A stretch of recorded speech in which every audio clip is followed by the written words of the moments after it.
Hi, I'm David Dodge with Green Energy Futures. Talk is cheap, and it especially applies to all those climate plans that have been developed around the world where lofty goals are set and the goals are never met.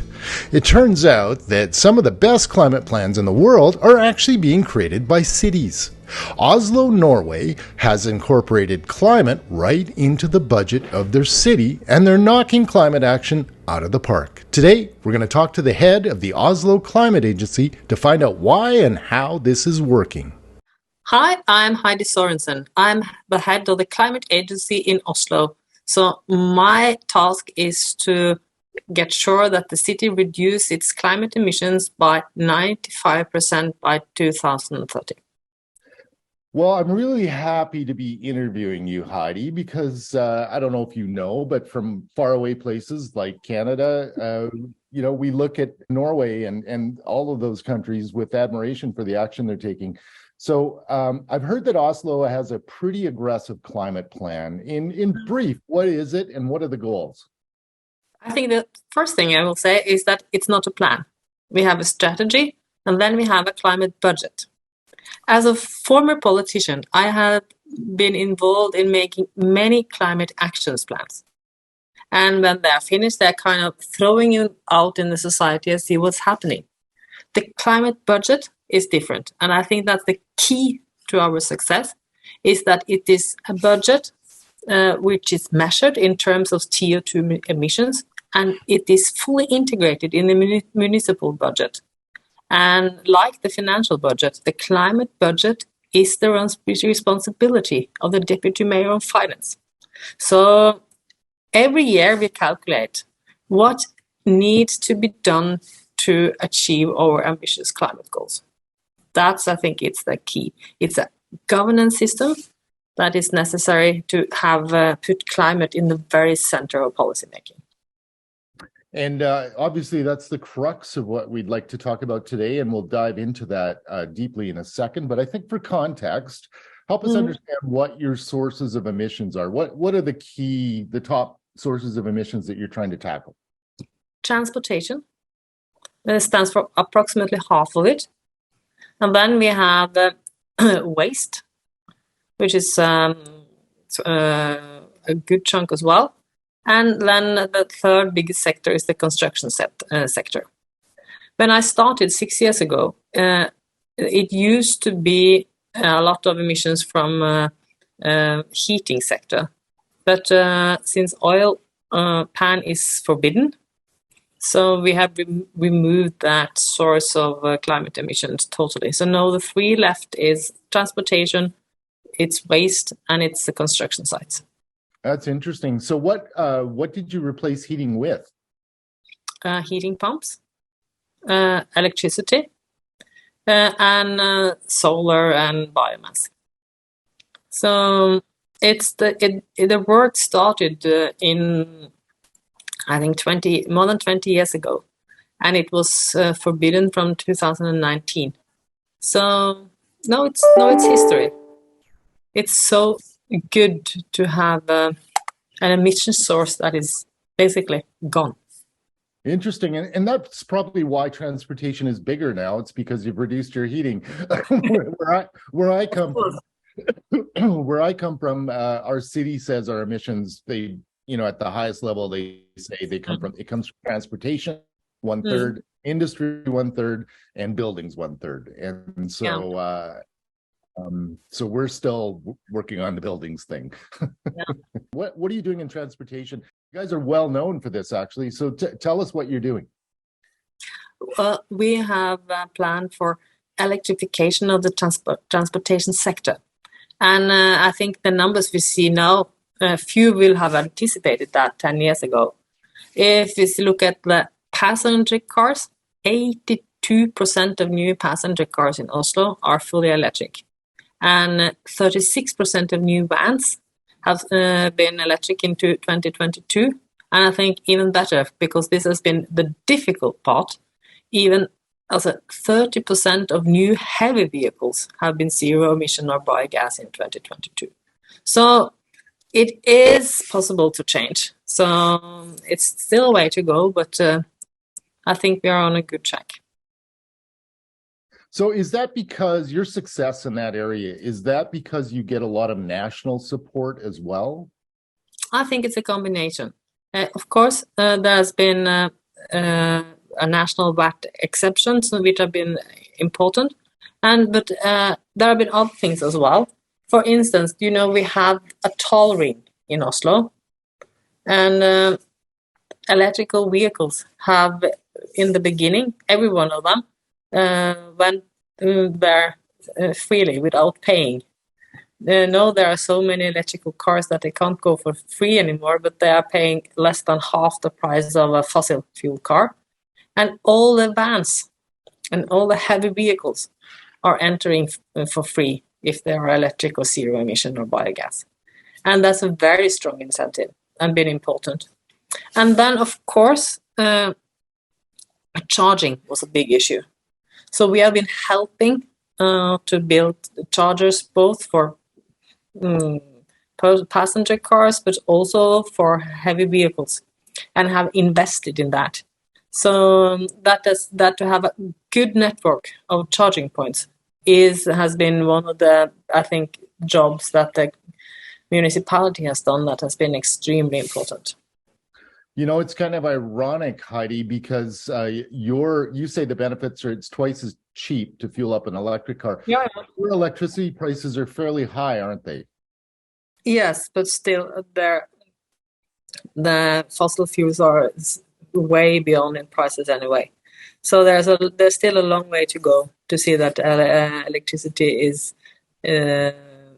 electricity compete with fossil fuels, and it's much cheaper to drive an electric car than to drive a fossil fuel car. And I think one of the reasons for that is that the combustion engine in a fossil car is very ineffective. It only uses approximately 35% of the energy in the gasoline, while an electric car uses more than 90% of the electricity in an electric car. So by leaving the combustion engine for kind of the history books, you're also saving a lot of energy.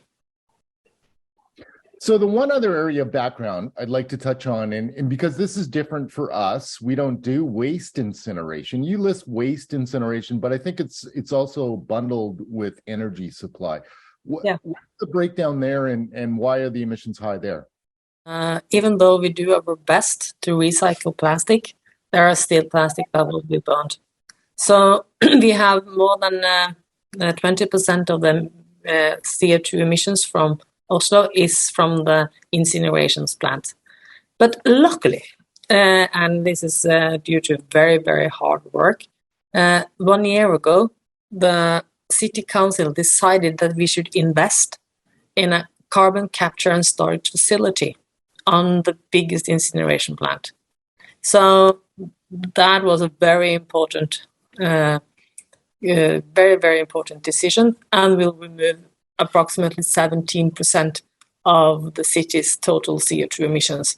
So that will be a big chunk of help when it's coming to when it will start working from 2026, 2027.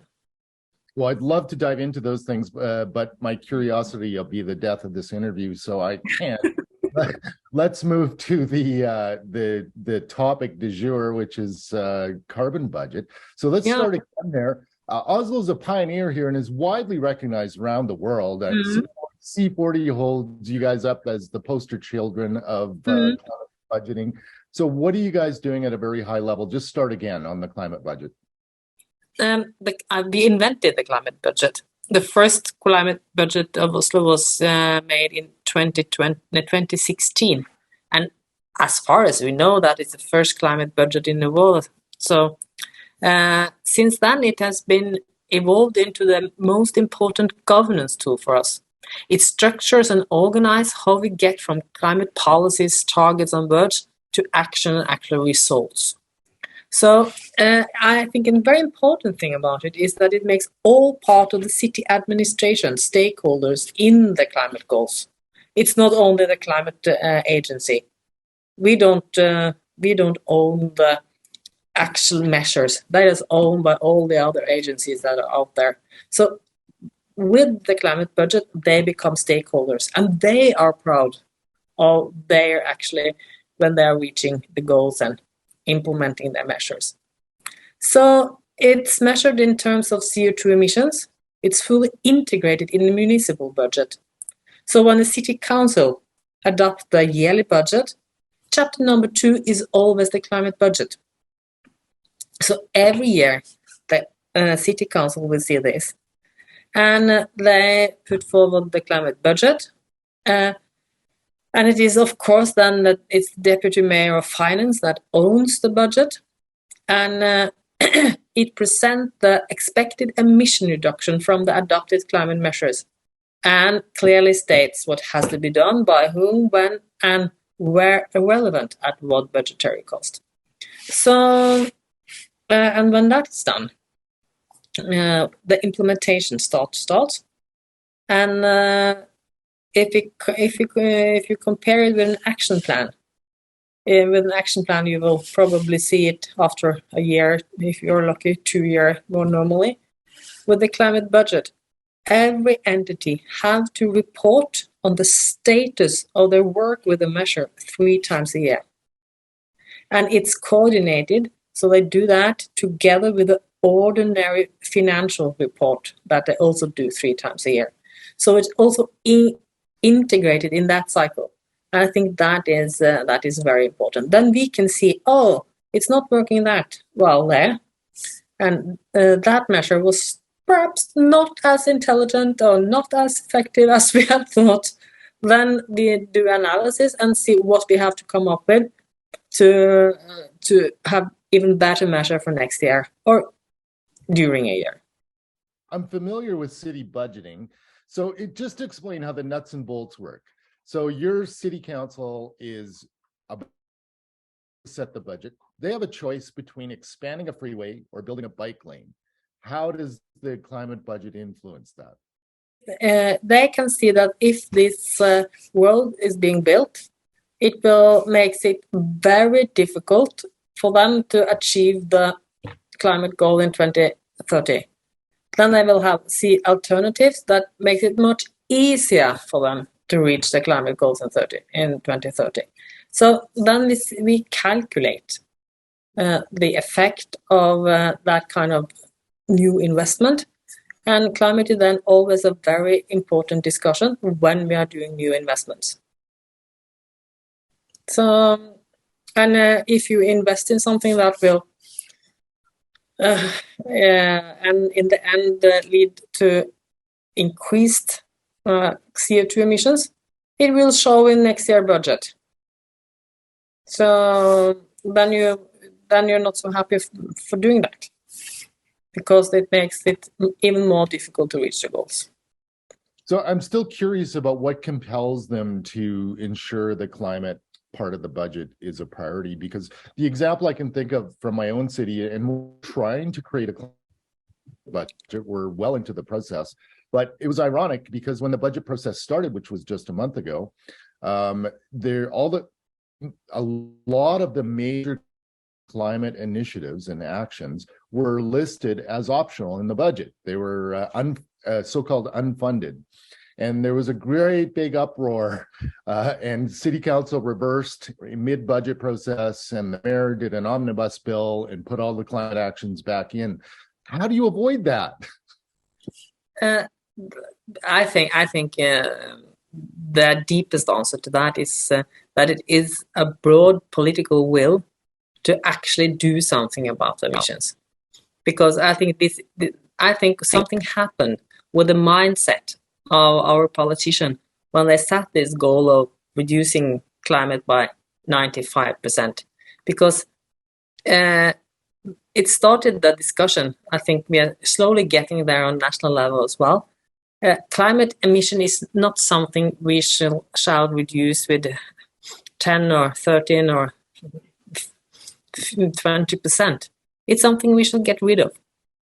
It's not more or less widely accepted that we are moving towards zero. And when we have a goal on reducing 95%, no sector can say that it's not so important with doing something in our sector. This should be the transportation sector can't say that this should be the waste, or the waste cannot say this should be transportation. Every sector has to be responsible to come up with their plans. And it was quite tough in the first years, but when that mindset kind of, they realized this is for real. We are going to remove the emissions. We are seeking zero. Then I think the work accelerated quite. I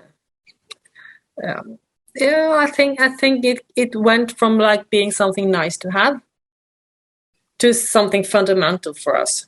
And when the climate budget was adopted now in December, for the 7th time, it was with a majority of 80% of the city council. And that is important. And there is a kind of a competition with the Conservatives and the Labour who are doing best on climate issues. So I think that's great. Well, that makes, I'm sure that would make other cities envious. What are the mechanisms in the process that also, you've said the mindset has changed, and that's probably, it's easy to imagine that's one of the biggest things, but what are the mechanisms in the process? Are there carrots and sticks? Are there mandates? Are there incentives? Like, how does it work to make it in my interest? I'm one of your planners, I'm one of your transportation people. Yeah. Like, what are the mechanisms that compel or encourage me? I think the role of the Climate Agency is to work together with other agencies to come up with measures. So we have kind of a license to come and bother everybody else with how it is going with your climate measures, and try to develop new measures, work together with them, help them, push them. And then when things are in the budget, they are obliged to deliver. So there's a little bit of stick there. But the carrot is that if they come up with measures that it is more likely for them to get money through the budget process if it is a part of the climate budget. So when the 2 or 3 first budget rounds were done, we could show every entities that had put forward measures for climate, they had been budget winners last year. And so that's a little bit of carrot there. So, and of course, there's, when the mindset have more or less changed, people are so proud of the climate measures. Even if it's in the municipal's graveyards that has all the electrical machines, silent and nice, they are so proud, and there have been so great achievements there. Or if it is in the building sector that has electric excavators, or in, for instance, this year, Oslo will be the first capital in the world to have a totally zero emission public transport. And our public transport agency is, of course, extremely proud of that. So I think we have been able to work together, and we have been allowed to dive into other sectors' silos and talk climate with them. So you've said you were successful. Let's look at your big boxes just one more time. You were successful with buildings, and the key solution appears to be heat pumps. But tell me again, so what are the mechanisms there? Was it a mandate, or was it incentive? How did you get such big uptake? On the building sector, so when we removed the oil pan, we had there was a grant for that people could invest in their buildings for more climate-friendly heating. That was one of the starting point, and we kept that all the way up until it was forbidden. So we tried to help them to invest. And And we have talked about the incentives on transportation. The free passage in the tolling was extremely important. And also removing of parking lots for fossil cars and of course, we have lanes that was only available for public transport and electric vehicles. So they could get easier into the city than others. So it was a lot of incentive at the point. No, we have gotten there that more than 30% of the car population in Oslo is now electric. So no, we can't have we don't need all those incentives anymore. So we are now trying to balance how to get rid of the last fossil fuels car before 2030. And the last piece, just explain this to me again. You talked about electricity pricing when it comes to electric vehicles. That was used. Explain to me how that worked. Electricity prices has been very low for many years in Norway. And after the energy crisis, they have risen. But still, fossil fuels is far more expensive because the oil prices has also risen.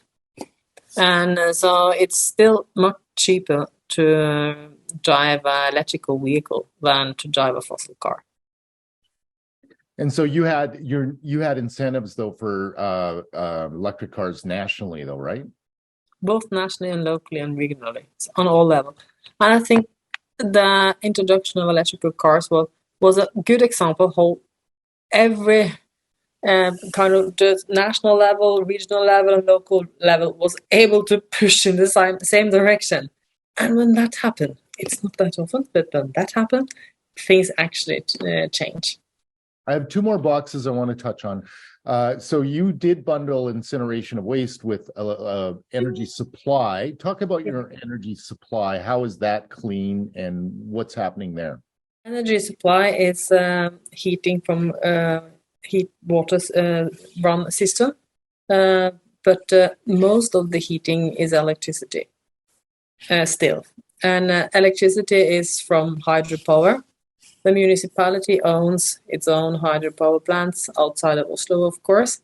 And the energy mix of Oslo is 98% renewables. So then it's wind and hydro. So there is not much CO2 emission there.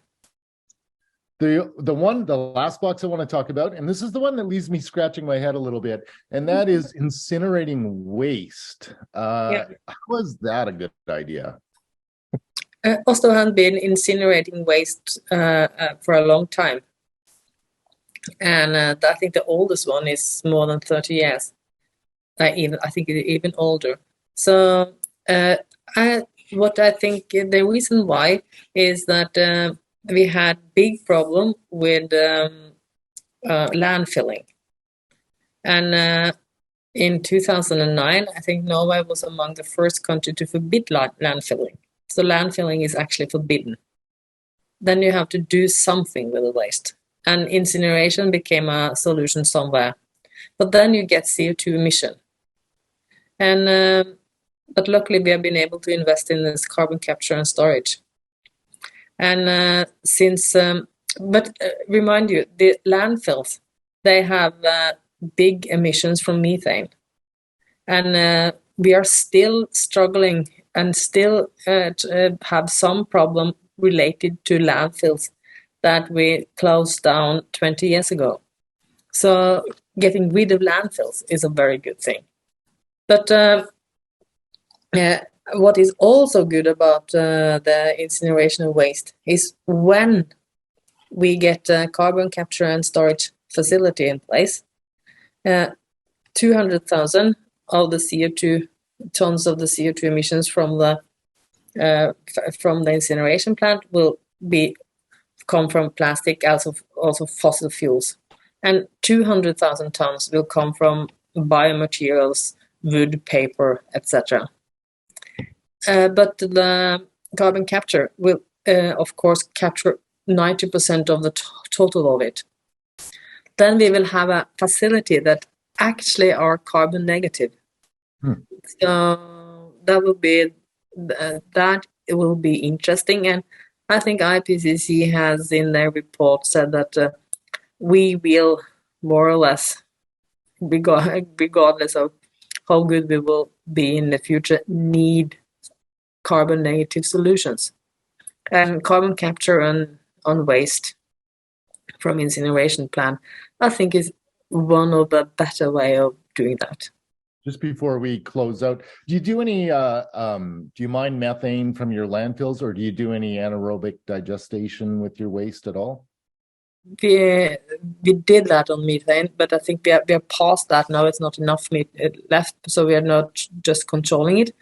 But we have a biogas plant.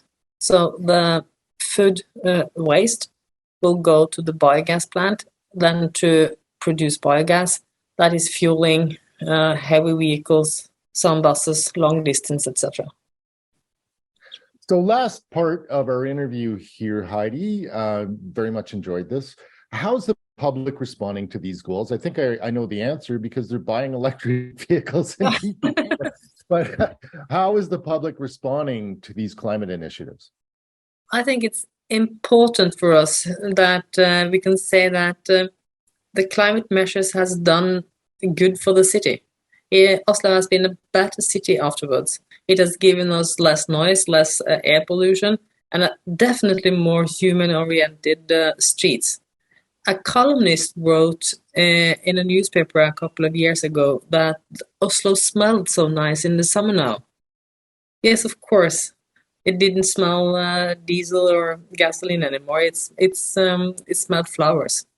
So I think people like to be able to walk around in the city and have what we would call ordinary city, a good city life. So we are also increased numbers of playing gardens for young people, and so yes, I think it's important that the majority of the population says that the climate measures has make the city better. Why is it important for cities to take action? And I ask this with full knowledge that from where I come from, our provincial or state government is really bad at climate change. But our city has one of the most amazing plans in the whole country, which is terribly ironic. But why is it important for cities to be so involved? And obviously, Oslo is a shining example. I think it's important because somebody have to do something. And I think cities are very well positioned to do something because the majority of the population want to tackle climate change, want to see change happening.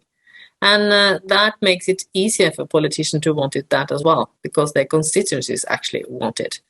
And if you see, I think it goes for the cities in your country as well, we have a younger population. We innovate faster. So if we can find solution that could be used anywhere else, I think the cities have played a very, very important role. And there was a time when very little happened on national levels. So then I thought cities were one of the really hope for the future.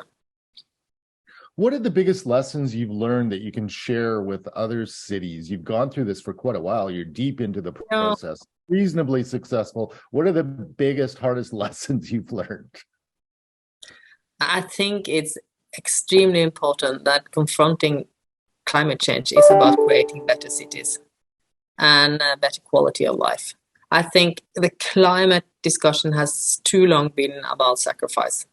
No, it's about creating better cities, and that's important. And I think the second is that you must not underestimate the importance of setting ambitious targets, because it do something with your mindset. And I think one of the measures we haven't talked about, which has been a very, very strong lesson for us, that is that you should never, ever underestimate how much change you can make by being a demanding customer. Because as a city, we buy a lot. 20% of all construction activities in the city is done by the city. So the key strength of a market is their adaptability. So if we can play that to that strength, I think it is surprising how much change you can create in a short time. And we have used that very strategic, and that's a very important lesson. I'm sorry, I was going to close, but I have one more question. Yeah. And that is, do you have a local building code? Do you have the power to compel people to build to a certain level of efficiency? No, we have national, but I would love to have a local one. So we are quite envious of some of, I think, American cities have a local building code. We don't. But we can encourage, and what we build, we demand that is done without emission, zero construction sites, etc., etc. So is the national code good? It was good 10 years ago. So it's outdated. So we like to see a stronger national code. Well, Heidi, I really appreciate your time. And I think I'll end by saying, so do you drive? And if you drive, what do you drive? I don't drive. I walk. Cycle as well? Yes, but ordinary day, I walk. Everything is in walking distance. What's your mode breakdown in Oslo? Your mode of transport. What's the breakdown for the city? We are city walkers. So the biggest chunk, one of the biggest chunk is walking, up to 40%. And then it is public transport. And then I think it's vehicles, and then it's bike. But what is really special is that we are a city of walkers. I think I see if I can find the numbers for you. The National Transport Survey shows that 30% of all daily trips in Oslo is done by walking. So that's and that exploded actually under the pandemic. So people walk longer distances than they did 4 or 5 years ago.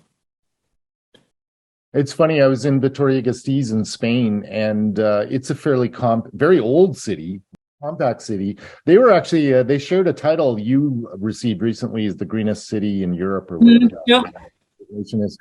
But what I realized when I was there is you could walk from one end of town to the other, because it was about 4.5 kilometers or something like that. No. We are not that dense. So it's it's more like 40 kilometers from the one end to the other. But a lot of things are, if you can combine public transport and walking, you can get anywhere. Heidi, thank you very much for taking the time. I really appreciate it. I think it's very important to share this work, because not enough interaction between cities like this happens. And your story is very inspiring, and I really appreciate you taking the time. Thank you very much. Very nice talking to you. Okay, thank you. Okay. Bye-bye. Today, Oslo city managers take pride in their climate contributions, and Oslo is on the road to eliminating emissions from heating, transportation, and waste. Our thanks today to Heidi Sorensen for her insights. This has been a Green Energy Futures full interview. Please like and subscribe to our channel for more stories on inspiring people building a sustainable future. For Green Energy Futures, I'm David Dodge.